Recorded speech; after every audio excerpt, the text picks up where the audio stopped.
आज हम आपके लिए एक नई कहानी लेकर आए हैं जो जगत के पालन हर भगवान श्री हरि की पत्नी माँ लक्ष्मी ने उनसे एक औरत विधवा क्यों होती है इसके बारे में पूछा था। तो चलिए कहानी शुरू करते हैं। अगर आप भी आध्यात्मिक जानकारी पाना चाहते हैं तो इस चैनल को अभी सब्सक्राइब कर लें। तो एक बार माता लक्ष्मी भगवान विष्णु से मिलने के लिए जाती है और कहने लगती है, प्रभु, जब मैं आपसे मिलने के लिए आ रही थी तो मेरी नजर मृत्यु लोक पर पड़ी। वहाँ मैंने देखा कि 3 स्त्रियां जो आपस में सहेली थीं, उनमें से 2 स्त्रियों विधवा होकर के दुखी जीवन जी रही थीं, जबकि एक स्त्री सुहागन होकर के अपने पति के साथ सुखी जीवन जी रही थी। प्रभु, यह बात मेरी समझ में नहीं आई, इसलिए मेरे मन में 3 प्रश्न उठने लगे। अब मैं आपसे यह चाहती हूँ कि आप मेरे तीनों प्रश्नों के उत्तर देकर के मुझे संतुष्ट करने की कृपा करें। मित्रों, इस प्रकार माता लक्ष्मी की बात को सुनकर भगवान विष्णु कहते हैं, हे लक्ष्मी, तुम मुझे अपने तीनों प्रश्नों को बताओ। मैं तुम्हें तुम्हारे प्रश्नों के उत्तर देकर के पूरी तरह संतुष्ट करने का प्रयास करूंगा। अब माता लक्ष्मी कहती है, प्रभु, मेरा पहला प्रश्न है, कौन सी स्त्री समय से पहले विधवा हो जाती है? मेरा दूसरा प्रश्न है, कौन सी स्त्री को जीवन में कभी सुख नहीं मिलता? और मेरा तीसरा प्रश्न है, कौन सी चीज ऐसी है जो एक पत्नी अपने पति को मांगने से भी नहीं देती? मित्रों, इस प्रकार माता लक्ष्मी के प्रश्नों को सुनकर के भगवान विष्णु कहने लगे, तुम जिन स्त्रियों की बात कर रही हो उनमें से 2 स्त्रियों विधवा होकर अपना दुखी जीवन जी रही है और वहीं पर एक स्त्री सुहागन होकर के अपने पति के साथ में अपना सुखी जीवन जी रही है। तुम जानना चाहती हो आखिरकार ऐसा क्यों है, तो मैं तुम्हें एक छोटी सी कहानी सुनाता हूँ। इस कहानी को बहुत ही ध्यान से सुना। आधी अधूरी कहानी सुनने वालों को आधा अधूरा ही ज्ञान प्राप्त होता है जो जीवन में कभी काम नहीं आता, क्योंकि तुम्हारे तीनों प्रश्नों के उत्तर इसी छोटी सी कहानी में समाये हुए हैं। यदि तुमने ध्यान से सुना तो तुम्हारी तीनों प्रश्नों के उत्तर तो अवश्य मिलेंगे और तुम्हें संतुष्टि प्राप्त होगी। मित्रों, माता लक्ष्मी कहती है, प्रभु, मैं आपकी बात से सहमत हूँ। आप कहानी शुरू करो। मैं कहानी को पूरी मन से सुनूंगी और जब तक आप कहानी बोलेंगे तब तक मेरा मन किसी दूसरे स्थान पर नहीं जाएगा। भगवान विष्णु कहते हैं, हे लक्ष्मी, सबसे पहले मैं तुम्हें उस स्त्री की कहानी सुनाता हूँ जो सुहागन बनकर के सुखी जीवन जी रही है। जिस सुहागन स्त्री की तुम बात कर रही हो वह स्त्री एक राजा के नौकर की पत्नी है, और जिस नौकर की वह पत्नी है उस नौकर को अपनी पत्नी पर पूर्ण विश्वास और भरोसा है कि वह पतिव्रता है, जिसकी महिमा वह अपने साथियों में बार बार करता है। अब देखो, एक दिन की बात है, उस राजा के नौकर ने अपनी पत्नी की प्रशंसा इतनी की, यह बात धीरे धीरे फैलते हुए राजा के दरबार तक पहुंच गई। फिर तो राजा ने अपने नौकर को बुलाया और उस नौकर से कहा कि तुम हर किसी से कहते हो कि तुम्हारी पत्नी पतिव्रता है, क्या वास्तव में आपकी पत्नी पतिव्रता है? क्या आपको पूर्ण विश्वास है? इस प्रकार राजा की बात सुनकर के नौकर कहने लगा, महाराज, मुझे पूरा विश्वास है और पूरे से भी आगे विश्वास है कि मेरी पत्नी पूरी तरह पतिव्रता है। अब इस समय पर राजा का महामंत्री कहने लगता है, यदि मैं तेरी पत्नी का पतिव्रत धर्म खंडित कर दूं तो तुझे क्या सजा मिलनी चाहिए? फिर तो नौकर ने कहा, यदि तुम मेरी पत्नी का पतिव्रत धर्म खंडित कर देते हो तो महाराज मुझे फांसी लगा देना।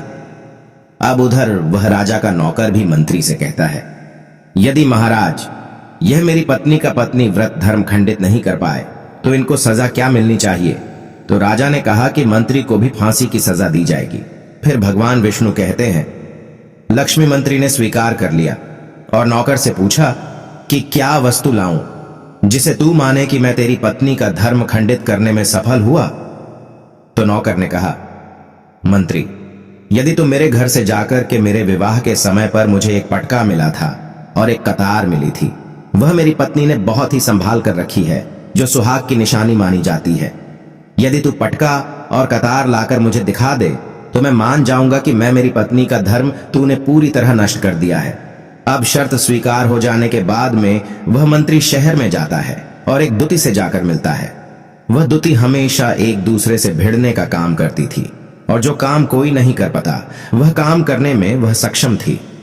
फिर इस प्रकार उस मंत्री ने उस दुती को अपने स्वार्थ के लिए बुलाया और द्वितीय से कहा कि देखो, इस नाम का एक व्यक्ति है, एक व्यक्ति, उससे मेरी शर्त लगी है। और फिर उसने उसे शर्त के बारे में उसको सारा कुछ बता दिया।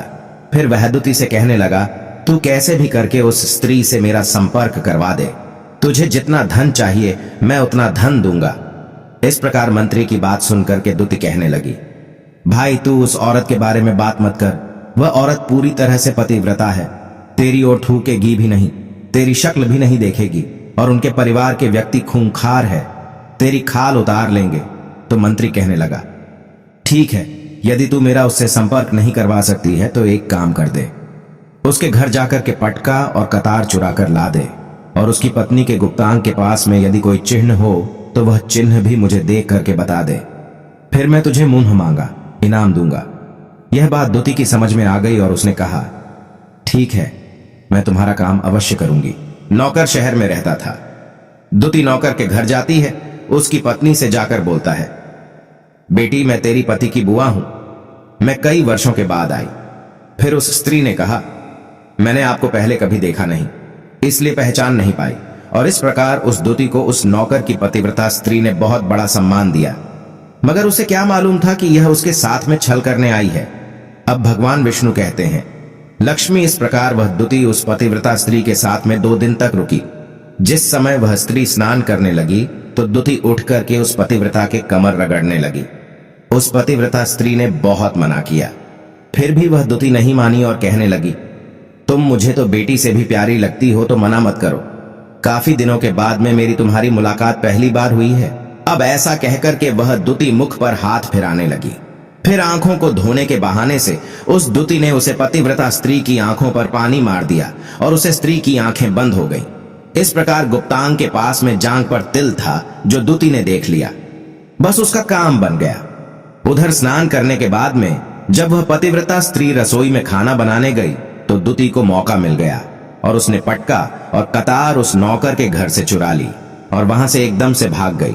और जाकर के दुति ने वह पटका और कतार मंत्री को दे दिए और उस पतिव्रता स्त्री के जांघ पर तिल की निशानी भी बता दी।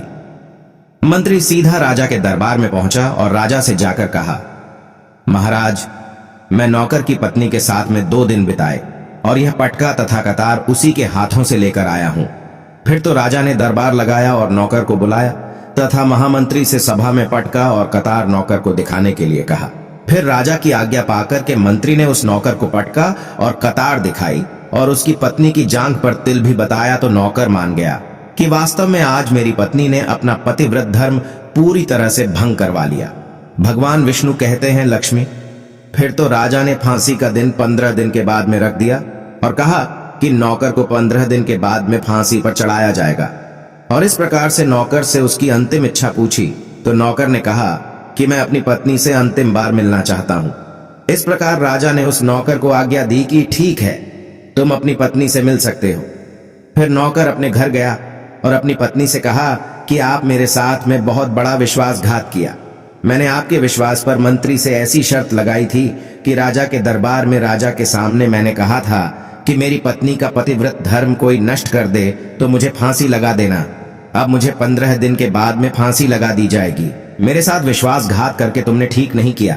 उसे पतिव्रता स्त्री ने अपने पति को सारी बात बताई, मगर उस विश्वास नहीं हुआ और फिर नौकर राजा के दरबार में पहुंचा तो राजा फिर उसे कैद में डलवा दिया गया। अब उधर नौकर की पतिव्रता धर्म पत्नी ने परमात्मा को याद किया और अपना भेष बदल करके राजा के दरबार में गई और राजा से नाच दिखाने की आज्ञा मांगने लगी, क्योंकि वह स्त्री बहुत ही सुंदर थी और उधर राजा शौकीन होते हैं।